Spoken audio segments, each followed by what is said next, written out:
Okay, let's get started.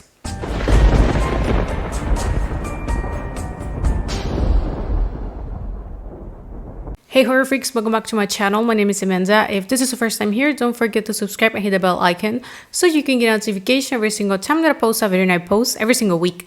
As you can see from the title, today's video is going to be a list of horror movies and horror series that are going to be released on 2023. Now before I start, I want to give a disclaimer, and that it's that this list will not be including every single one of the horror movies and horror series that are confirmed for 2023, because the list that I have covers up to 50 something combining movies and series, and there's no way in hell that someone will sit down to watch such a long video, me talking about 50 something movies and series. So I narrow it down to the ones that we have at least trailer, poster, the plot, the date, because there's a lot of information missing of other films. But I will going to be mentioning some of them, maybe ones that you didn't know that they were coming next year. But of course, this list is not final because changes can happen at any time. But if you want the full list, you can click the link down below on my website, or if you have a Letterboxd profile, you can follow me there because I have the list and a lot of other lists. I love doing that because they serve as recommendations. So given all that and the disclaimer, let's get into the video. Now, starting off just next week on January 6th, we're going to be having in theaters Megan. This one is going to follow a robotic engineer at a toy company builds a lifelike doll that begins to take a life on its own. I have seen some reviews about it. By the trailer, it looks pretty campy, but I have seen some reviews that is actually quite good and that it makes some reference to Chucky and robotics like iRobot. So I am very excited to see it, although it may not look good by the trailer, but maybe they just didn't do it right. So sometimes it happens. Sometimes the trailer can look awful, but then you watch a film and then you're like, oh, this was actually pretty good. So we shouldn't judge a book by its cover. So of course I'm going to be watching this next week, and of course I'm going to be giving it a review. Now also coming on January, we're going to have Infinity Pool. This one is going to be released on the Sundance Film Festival and then on theaters on January 27. This one stars Mia Goth. This one is actually directed by Brandon Cronenberg, and this one follows James and Erin Foster that are enjoying an all-exclusive beach vacation in the fictional island of La Tolca, when a fatal accident exposes the resort's perverse subculture of hedonic tourism, reckless violence, and surreal horrors. I'm not gonna lie, this one reminds me a little bit to Crimes of the Future. You probably know why, in case I didn't know. David Cronenberg is the director of Crimes of the Future, so of course they're going to kind of look similar. But I believe, because I didn't like Crimes of the Future, maybe this one is going to be a little bit better, and I am excited to see Mia Goth once again in horror. So that will be my only reason to actually be interested in watching the film. Now, unfortunately, like I said, this film is going to be released on the Sundance Film Festival and then on theaters. But the problem is that until now, this film is not scheduled on my local theater, meaning that most likely I'm gonna have to wait until it hits any type of streaming service for me to watch it. So if the date comes by and you don't see anything about me talking about this film, you know that sadly I'm gonna have to wait. But it happens. Now also coming on January, specifically on January 15 to HBO Max, is coming the series of The Last of Us. This one is going to follow Joel and Ellie, a pair connected throughout the harshness of the world they live in, are forced to endure brutal circumstances and ruthless killers on a trek across post-pandemic America. This one is based on a video game. I have never played that video game in my life. I am not a gamer. It's not my thing. I have tried, but it's not my thing. So I'm going to be giving it a review, but it's coming from the perspective of someone that is only watching the series, not someone that has played the games. But I always try my best to be informed, and I do my research on the game, so at least I am aware if there's any difference. I did that with my Resident Evil review of almost 2 years ago. So even if I don't play the game, at least I'm going to try to have as much knowledge as possible. Now on February, we have Knock at the Cabin, and this one is coming to theaters. This one is going to follow while vacationing, a girl and her parents are taken hostage by armed strangers who demand that the family makes a choice to avert the apocalypse. This one is by Night Shyamalan. He is a 50-50 situation kind of director.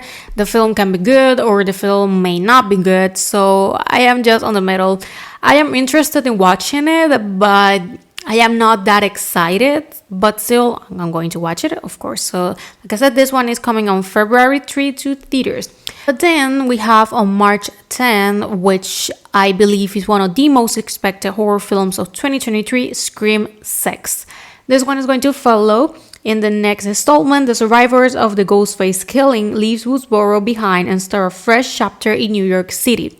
I did the reaction to the teaser trailer that came out a few weeks ago. I'm expecting that this film is going to make some type of reference to Jason Takes Manhattan. It's the only thing that I am actually expecting, because a part of me, it's scared and believes that this film is not going to be as good or is not going to fulfill the fans' expectations.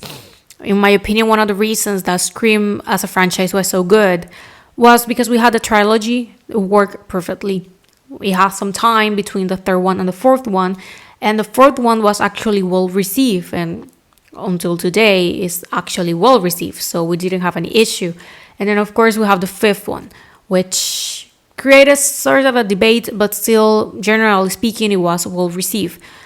It's not a surprise that they decided to make a sixth one, but the fact that they decided to make it just a year later, I don't know, there's just something for me that is not sitting right. Like, I'm hoping that I am wrong.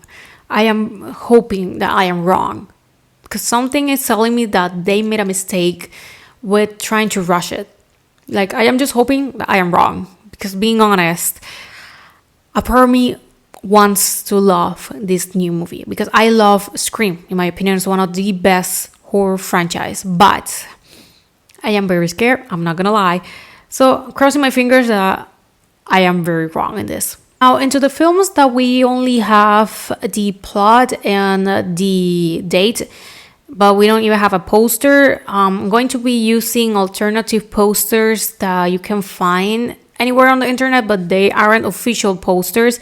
The first one is Rainfield. This one is coming on April 14 and is going to star Nicolas Cage as Dracula. Now, according to IMDb, the plot of this one is going to be Dracula's henchman and inmate at the lunatic asylum. I don't know how to feel about Nicolas Cage being a vampire, but I am excited because I love the man. I think that he's a very good actor. He has done horror before and we all know that he can be a good one. So I am excited about this. But coming next, we have Evil Dead Rise. So I am very excited. Also coming on April, but April 21, we have Evil Dead Rises. This one was supposed to be coming to HBO Max, but it was decided that it should be coming to theaters. Now, according to IMDb, the plot of this one is a twisted tale of two estranged sisters whose reunion is cut short by the rise of flesh-possessing demons, thrusting them into a primal battle for survival as they face the most nightmarish version of family imaginable. I apologize if you see me reading, but it's very hard for me to remember every single one of these plots, and also, of course, I don't have any type of material for me to cover my face while I'm reading. But unfortunately, we don't have any type of material for these films, but still I want to mention them because, like I said, probably you didn't know that they were coming. Coming on July 7, we have Insidious 5, The Dark Realm. This one follows the Lamberts 10 years after the last installment as Dalton begins college. That's all we have. I did a reaction to a fake trailer, actually. At first I thought that it was real, but as the trailer went by, I quickly realized that it was fake, but I still have that reaction here on my channel in case you're interested. I don't know how to feel because, being honest, I believe that the first one is quite good. The second one, okay. I love it, the cliffhanger of the first one. I loved it, how it ended, and a part of me believes that they should have leave it there, but we know that the chances of that actually happening in horror are very rare, because if they leave an open ending and in a cliffhanger and they see that the film make money, we know that we're going to have a sequel. We all know that. So I was fine with it. Now the third one and the fourth one, on the other hand, in my opinion, they aren't as good. I only watched it once. I haven't rewatched them in years, so I don't know how to feel about this one. Of course, I'm going to have a better opinion on it once Lisa trailer is out. But for now, yeah, Insidious 5, it's happening. Now, on October 13, we're going to have an alternative sequel of The Exorcist. I don't even know how to feel about that. This one follows a sequel of the 1973 film about a 12-year-old girl who was possessed by a mysterious demonic entity, forcing her mother to seek the help of two priests to save her. That basically says nothing. That's what it's on IMDb until now. Of course, that information is going to be updated at any moment, but that basically says nothing how I feel about it. My opinion here stands that when you do a film that sets the bar so high, it's almost impossible to make a sequel that it's similar, or that at least compensates the fact that it's there, the fact that it exists. Because we can all agree that The Exorcist 2 and 3, they aren't as successful as the first one.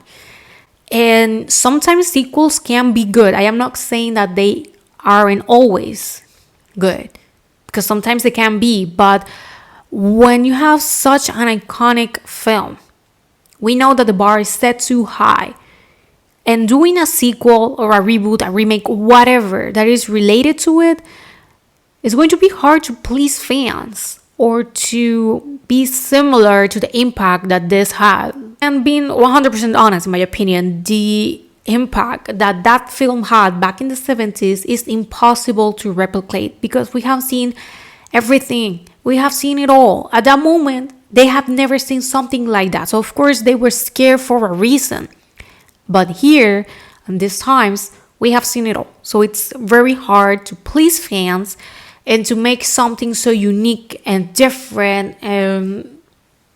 I don't even know what else to say that is going to bring people to say it's good. So only time will tell. But for now, like I said, we basically have nothing, but a sequel of The Exorcist is coming. Now the next one, we don't have a plot, but we have at least the date, and it's coming on October 27, Saw 10. They are filming it right now. I'm going to be putting here a picture, the only one that we have right now. I am very curious to see how the hell we're having this man once again on the film, because as far as I remember, we saw him die and on a table we saw his corpse. And if it's because of a flashback, I always going to find hilarious the fact that they made a flashback with him with a cap like backwards, and that's his way of being younger. Why? Who thought that was... It's funny. It's clever, it's funny, but we all know that it's not working precisely. Like, he doesn't look any younger. So I'm very curious to see how he's going to be brought back to the franchise. I am assuming that it's flashbacks, but how? How many flashbacks we can have in Saw? Because after he died, we have seen him, of course, but in flashbacks. But how many we can have? Like, god damn it, we have seen him basically his whole life. What else can be say or done here? Like, being honest. But of course, I'm going to be watching this because a part of me is also a huge fan of the Saw franchise in general. So I cannot just sit down here and say I will not be watching it, because that will be a lie. And I'm not gonna lie here. Now, the other ones I'm going to be mentioning here, we don't have dates. We only have the title and a plot. That's it. Now, first we have the anime series Uzumaki. This one, it's based on the manga. This one follows a town of people slowly going insane over increasing obsession with spiral shapes, patterns in the clouds, everyday objects, hair, insects, skin. I actually own the manga. It's a gorgeous book. I bought it almost 2 years ago, and I haven't read it yet because I promised myself I was going to read it before the anime came out because I wanted to be fresh. Because I wanted to sit down and read it and then watch it like straight to it. I didn't want it to read it 2 years ago and forget about details and then having to reread it and then watch it. So I have it there in my shelves waiting for me for this series to be released. This one was supposed to be coming this year. I was going to say last year. This one was supposed to be coming 2022, but by production issues, they had to push back. Now, the last time that I checked, it said early 2023, but until now, we don't have a date. But of course, I'm going to be watching this, so you will be hearing once again on my channel. Now, next we have The Fall from the House of Usher, also coming from Netflix. This one is going to be Mike Flanagan's last show on Netflix, in case that you don't know. He does no longer has a contract with Netflix. He's moving to Amazon Prime Video. This is why The Midnight Club was canceled, and basically why we will never have another Haunting series. And I am very sad because I wanted more. Now this one is going to follow an unnamed narrator that approaches the house of Usher on a dull, dark, and soundless day. This house, the state of his boyhood friend Roderick Usher, is gloomy and mysterious. Now, sadly, I cannot say anymore that I love every single thing that Mike Flanagan does because I didn't like The Midnight Club. But still, I believe that he's a very good director. So still, I'm going to be watching it. Of course, I am excited about it. But unfortunately, I cannot say that I love every single one of his works because I didn't.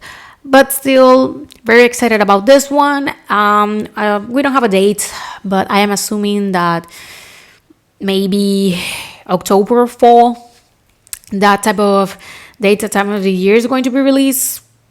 Because maybe summer? I don't know. Being honest, I have no idea when Netflix is prepared to be releasing this, or even if they're going to like take a step back and not releasing it. That would be sad. I hope that they don't do that. Now, this one came out as a surprise, and is that we're going to be having a Friday the 13th series that is coming to Peacock, and is going to be produced by A24.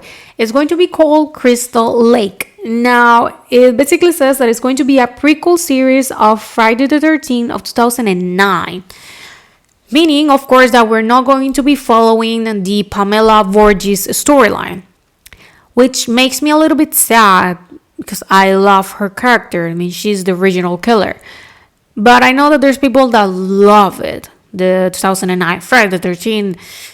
I am not one of them. I have a love-hate relationship with it because I can do admit that the opening scene is very good. It's very good. But the rest of the story, I do not like it as much. But I get why they decided to go with that storyline. It's way easier. And we have, of course, Jason as the killer. So I am not surprised. What I am surprised is the fact that it's A24, the one that is producing it. But that gives me hope because A24, when it comes to quality, they never miss. So I am very excited that a studio like A24 is the one in charge of this. But like I said, we don't have anything else about it, not a date. I don't think that this is even in production yet. Who knows if they decide to leave it to 2024? It can happen. So only time will tell. Now the remaining of the list we have a Salem's Lot remake that a writer travels to town where the people becomes vampires. This has been in the making, I think, since last year. They was supposed to be coming this year, but they decided to push back. So I don't know what is happening there. We have Beau is Afraid. I don't know if that is how it's actually pronounced. This one is from A24 and is going to star Joaquin Phoenix. This one follows a decade-spanning portrait of one of the most successful entrepreneurs of all time. Also from A24. A24 has pretty good things coming next year. We have Maxine, the sequel of X. This one follows Maxine, who was the only survivor of the bloody incident of X, as she continues her journey towards fame to be an actress in 1980s Los Angeles. I am very excited to see what the hell is going to happen. I don't know if they should leave it as a trilogy or if I want to see more. I don't know, only time will tell, but I am very excited for this. I was very excited when Pearl ended and this teaser came out because I wanted more. Pearl was amazing, X was amazing. X is my top movie of this year. I did the whole list last week. I just loved it, so I am very excited to see way more of this. And to end the list, we have The Last Train to New York, that it's the remake of the 2016 Korean film Train to Busan. I don't know how to feel about this one, considering the fact that Train to Busan, it's an amazing film. It's amazing. If you haven't watched it, go and do it. It's amazing. So our American remake of this, 9 out of 10 times, American remakes aren't good. Because sometimes they can be, but it's a very rare occasion.